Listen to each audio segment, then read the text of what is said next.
Welcome to This Week in Germany. This week has been particularly tough for the entire country after 24-year-old Anis Amri drove a truck into a Christmas market in the centre of Berlin, killing 12 people and injuring many others. Of course, the attack came as a shock. Many described it as the first ever Islamist terrorist attack to happen on German soil. But there is something positive which can be gleaned out of this tragedy. And that was the resolve that Berliners showed shortly after the attack. They came out in greater numbers than before to the Christmas markets, showing that they were unafraid, that they wanted to continue Christmas as normal. Now, despite some newspaper headlines in Germany pretending as if everything had changed and nothing would ever be the same again because of this one incident, that's not what the average German felt. They didn't feel scared. They felt at some part of themselves that it was inevitable, that it was going to happen sooner or later, but that it's exactly because of that that they should just continue as before. And that's especially so now that this particular case is closed. Anis Amri was shot dead by police in Italy. But mistakes were made, and there are questions which have to be answered. However, for now, for this Christmas season, Germans just want to carry on as normal. Spending Christmas time with their families, going out to Christmas markets. In fact, I asked you on Twitter whether you're afraid now, and 74% of you said no. People want to just carry on as normal, not letting the actions of one man bring down the mood of the country at this festive season. And that's what we're doing here too on This Week in Germany. We're going to carry on as normal. We're going to bring you our Christmas episode, and for the moment, for this Christmas period, all will be well with the world. We can't promise that, but it sounds good, doesn't it? So, we wanted to take a look at alternative, different Christmas markets in this episode, and so Olken Hiller visited a few to gauge the mood, find out why they go to these particular markets, and so we focused on 2 in Berlin, and here's what he found out. Christmas markets. Here in Germany, they pop up everywhere, and to some, they're like the German cultural equivalent to Marmite. Some people love them. One of the best time in the year. Other people hate them. For me, this whole, with the feeling and the atmosphere, it's just not for me. Personally, I'm on the fence. A lot of the markets here in Berlin, they're just too commercial, with giant Coca-Cola signs and loud pop music and just way too many people. But having said that, there are 2 here in Berlin that I do like. So I decided to visit them and give you guys a taste of Christmas markets that even the biggest market hater can enjoy. First stop, Alt-Rixdorf Christmas Market.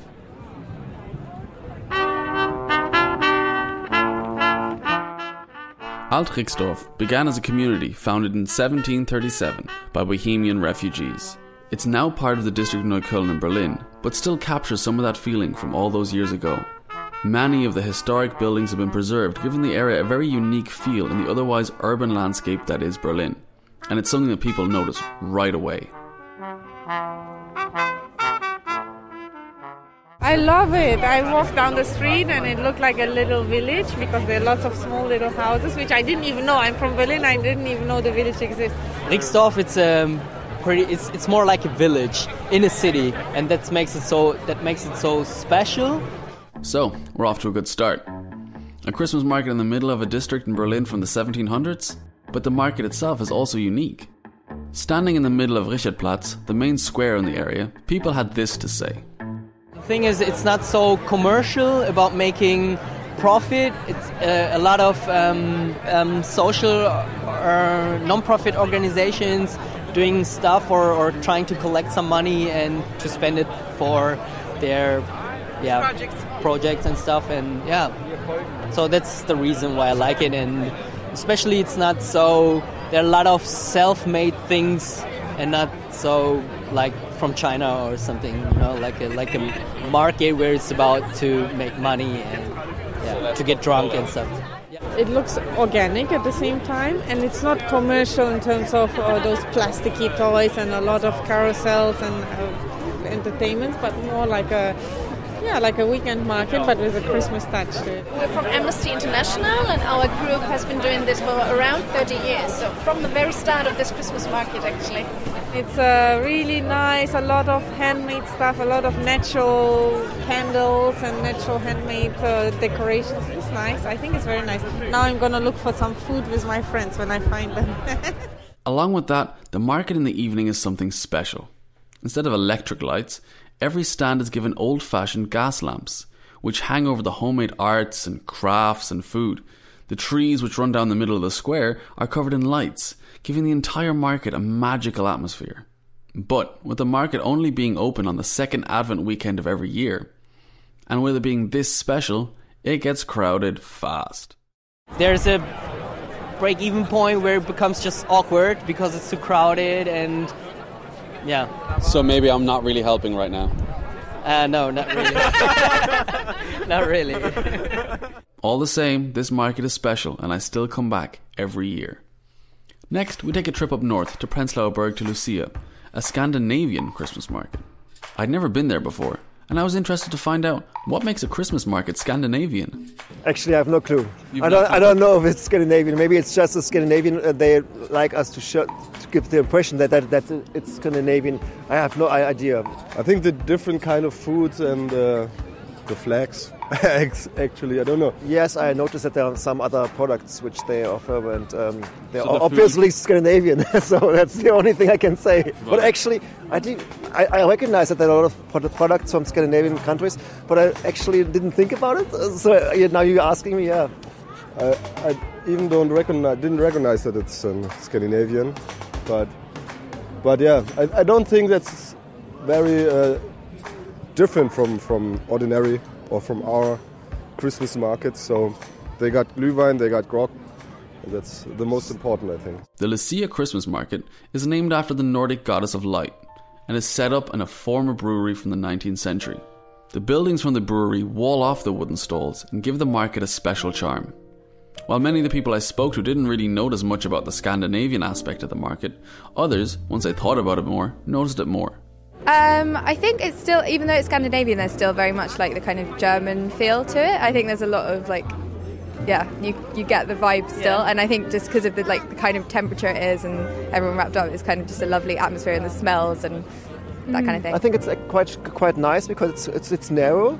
You have it's between the big buildings and it's not so wide as other markets. And in this way, I think it's quite nice and it has a good atmosphere. But in the moment, I think it's not as crowded as it will be later. I think when it's too crowded, it's a bit too much in a certain way. Sure. Out stuff is unusual, I guess. The rides are a little bit more extreme. I think it's a little bit less kitschy. So normally they are more like glitter and like this Christmas child and so on. I think the Scandinavians are not much in this religious touch of Christmas market. So I think that's the biggest difference. Here you have like that absinthe booth over there, and like those people over there selling like the Thüringer and stuff. And so like you have like a really mishmash of different regional interests. So there you have it. While a Scandinavian Christmas market may not seem that different at first, you start to notice things the longer you look around. I really enjoyed it, with the wooden stalls and the occasional weird but interesting smells you don't usually associate with Christmas markets.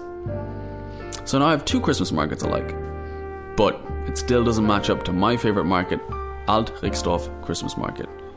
But let's keep that one to ourselves. Olken Hiller reporting for us there. I'd like to remind you at this season of giving that you can donate to This Week in Germany for just the price of a single glass of beer every month. You can help keep this podcast going. Just go to thisweekingermany.de/beermoney and you can donate less than €4 a month. That helps pay for all of the important stuff that we need to keep this podcast going. And I'd like to remind you as well, this is the 3rd anniversary of This Week in Germany. Isn't that exciting? Isn't that cool? We couldn't have done it without you listening to this podcast. So if you want to help out, keep us going for even longer, then head to thisweekingermany.de/beermoney. One small recurring donation to show your appreciation for all of this cool content that we make for you every month would be fantastic. Thank you so much.